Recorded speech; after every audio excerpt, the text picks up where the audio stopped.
हरे कृष्णा, राधे राधे। आप सभी को अपरा एकादशी की हार्दिक शुभकामनाएं। एकादशी की तिथि भगवान श्री लक्ष्मी नारायण को अत्यंत प्रिय है। एकादशी का श्रद्धा और नियम पूर्वक पालन करने से व्यक्ति को सभी प्रकार के सुखों की प्राप्ति होकर अंत में मोक्ष मिल जाता है। अपरा एकादशी का व्रत अत्यंत महत्वपूर्ण है। इसे श्रद्धा और नियमों के साथ पालन करना चाहिए। इस व्रत का पालन भी सावधानी पूर्वक और विधिवत तरीके से किया जाना चाहिए। एकादशी व्रत का पूर्ण फल तभी मिलता है जब उस एकादशी का निर्धारित समय में यानी शुभ मुहूर्त में पारण किया जाए। एकादशी के अगले दिन द्वादशी तिथि को ही व्रत का पारण किया जाता है और व्रत का पारण करने को उपवास खोलना कहते हैं। जिस प्रकार कोई बिना स्नान किए सरस्वती नदी में अपने चरण डालता है तो वह अपने पुण्य को नष्ट कर डालता है, उसी प्रकार अगर कोई द्वादशी पर भी अपने द्वारा रखे गए द्वादशी व्रत का पारण नहीं करता है तो उसके समस्त पुण्यों का नाश हो जाता है। और एकादशी व्रत का तभी पूर्ण होता है जब द्वादशी पर निर्धारित समय में एकादशी व्रत का पारण किया जाए। अपरा एकादशी का व्रत 2 जून 2024 यानी कि आज के दिन रखा जा रहा है। अपरा एकादशी 2024 तिथि और पारण समय 3 जून 2024 दोपहर की 1:05 से लेकर 3:44 के बीच पारण किया जाएगा। वहीं हरिवासर की समाप्ति का क्षण सुबह के 8:05 का रहेगा। आइए अब हम जानेंगे अपरा एकादशी पारण का नियम।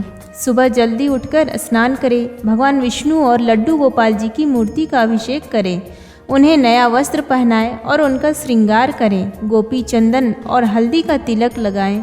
भगवान विष्णु के समक्ष देसी घी का दीपक जलाएं। तुलसी पत्र, पंजीरी, पंचामृत, फल और सूखे मेवे का भोग लगाएं।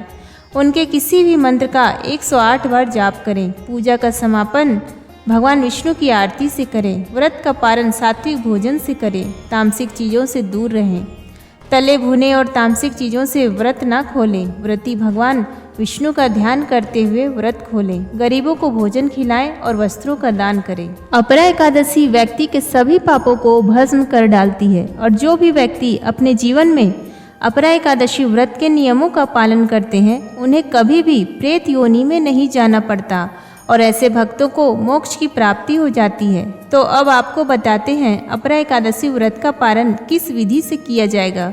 प्रातःकाल स्नान करके परम पुरुषोत्तम श्री लक्ष्मी नारायण भगवान की पूजा करने के बाद भक्त को अपने द्वारा रखे गए उपवास को भगवान को अर्पण कर देना चाहिए और इस व्रत के पुण्य को प्राप्त करने के लिए व्रत के पालन के साथ ही श्री लक्ष्मी नारायण भगवान का ध्यान करना चाहिए। एकादशी व्रत का पालन करने के लिए एकादशी के अगले दिन यानी द्वादशी तिथि के सुबह सूर्योदय से पहले उठकर स्नान आदि से निवृत्त होकर खुद को स्वच्छ और शुद्ध करके भगवान की विधि विधान से पूजा करें।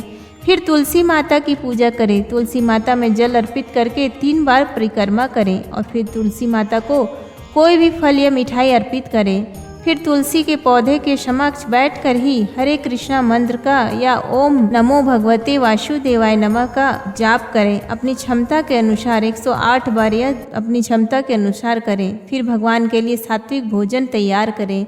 भगवान के लिए भोग तैयार करते समय हमेशा भगवान का ज़्यादा से ज़्यादा स्मरण करना चाहिए या फिर भगवान की कथाओं लीलाओं का श्रवण करना चाहिए। फिर श्रद्धापूर्वक भगवान को भोग समर्पित करना चाहिए।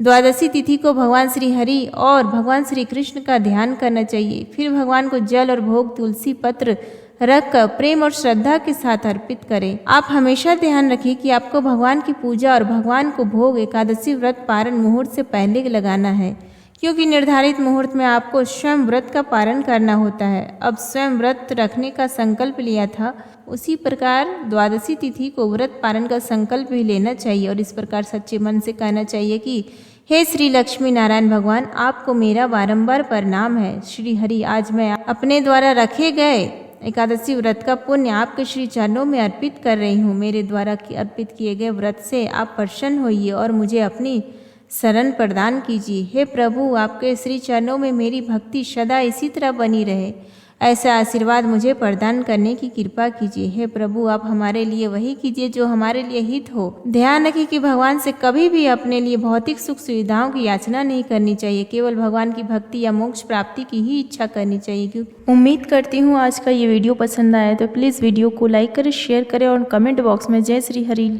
विष्णु और जय माता लक्ष्मी लिखना ना भूलें। धन्यवाद।